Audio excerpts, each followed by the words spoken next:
Le 26 mai 2024 était peut-être le plus beau jour de la vie de Charles Leclerc. Après des années d'échecs et de frustration, le pilote monégasque réussit enfin à rompre la malédiction, à vaincre ses vieux démons, pour s'imposer en principauté. C'est assurément l'un des plus beaux moments de la saison, et nul doute qu'il s'en souviendra toute sa vie. Mais à peine un mois et demi plus tard, l'ami Charles Leclerc est aujourd'hui méconnaissable. Vous avez sans doute vu passer ses déclarations en marge du Grand Prix de Silverstone.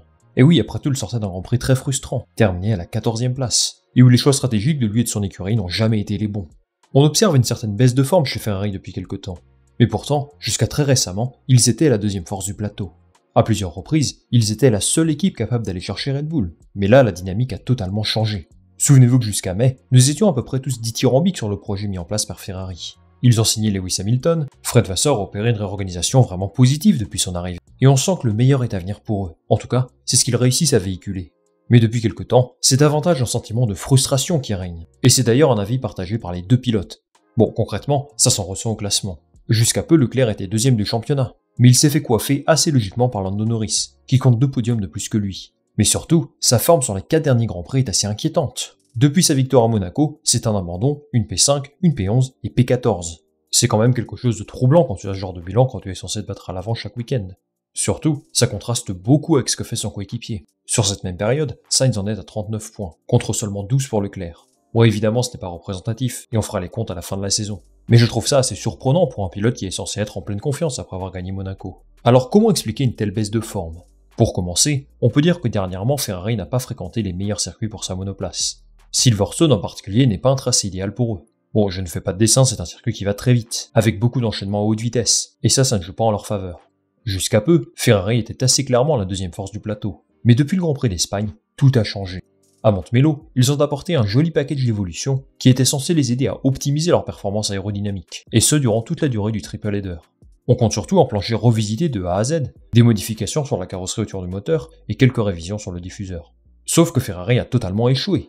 En qualif, ils passent derrière les Mercedes et les McLaren désormais. Et surtout, ils ont fait une sorte de retour en 2022. Et oui, parce que Ferrari a vu apparaître un gros problème de rebond, qu'on pourrait presque qualifier de marsouinage. En fait, Ferrari subit ce phénomène énormément dans les passages à haute vitesse.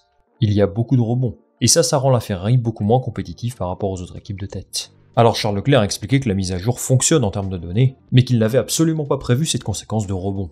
Évidemment, ça affecte pas mal la performance, mais ça provoque aussi énormément d'usure au niveau des pneus. Alors Carlos Sainz a plutôt mieux réussi depuis cette mise à jour, et il a obtenu des résultats somme toute respectables comme ce podium en Autriche. Mais Leclerc lui est beaucoup plus en difficulté. Fred Vasseur lui pense que Leclerc pousse un petit peu trop sa voiture, et qu'il essaie d'obtenir des résultats presque impossibles à atteindre.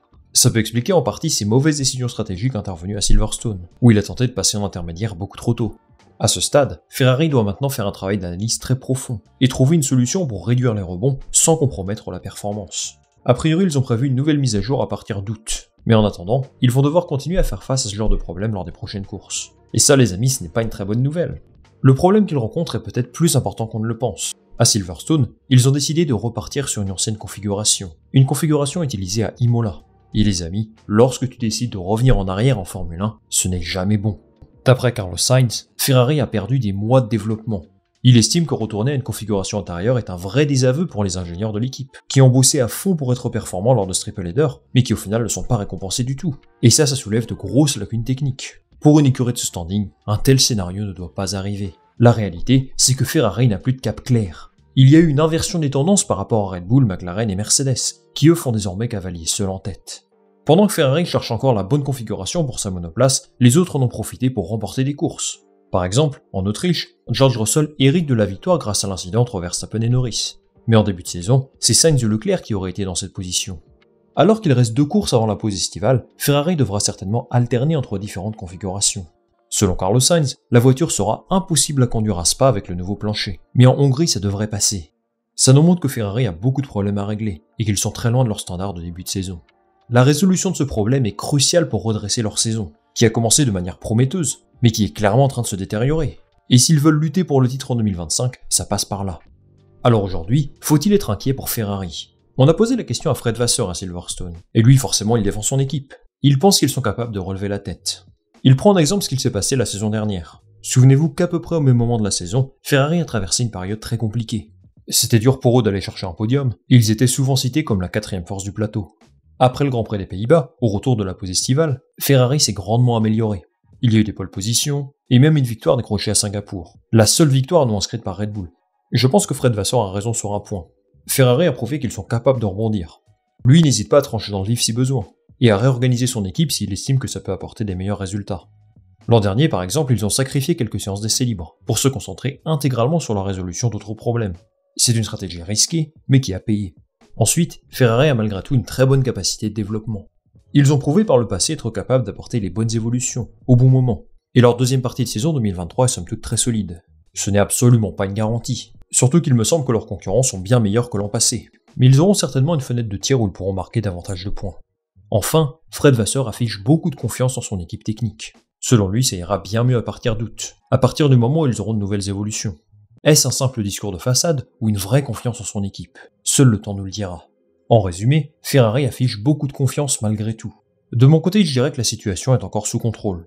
Ils sont deuxième du championnat, ils ont gagné 2 courses cette saison, personne ne fait mieux à part Red Bull, et les pilotes comme les écuries passent parfois par quelques temps faibles, ça arrive. Ce triple header n'a pas été positif pour eux, mais je pense qu'ils réussiront à rebondir à un moment donné. Ce qui me fait peur, c'est quand même ce qui arrive à Budapest et à Spa.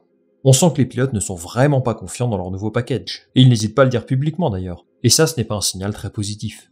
Aujourd'hui, Ferrari est toujours deuxième au classement constructeur, mais je pense qu'ils ressortiront derrière McLaren à l'issue du Grand Prix de Spa. Norris et Piastri ont obtenu des résultats beaucoup plus probants dernièrement, et il y a sensiblement plus de confiance chez McLaren que chez Ferrari en ce moment. Nous ne sommes pas dans une situation de crise, mais ils ont beaucoup de problèmes à résoudre assez rapidement, sinon ils risquent bien de passer 4e au constructeur. Ils doivent améliorer cette monoplace, la rendre plus équilibrée, et surtout offrir de la confiance à Charles Leclerc et Carlos Sainz, Leclerc en particulier. D'ailleurs, on a aussi vu quelques tensions entre Sainz et Leclerc en Espagne. Ça peut arriver, mais là leur écurie a vraiment besoin d'eux. Et depuis le début de leur collaboration, leur force, c'est leur régularité, et leur capacité à performer de manière similaire sur l'ensemble de la saison.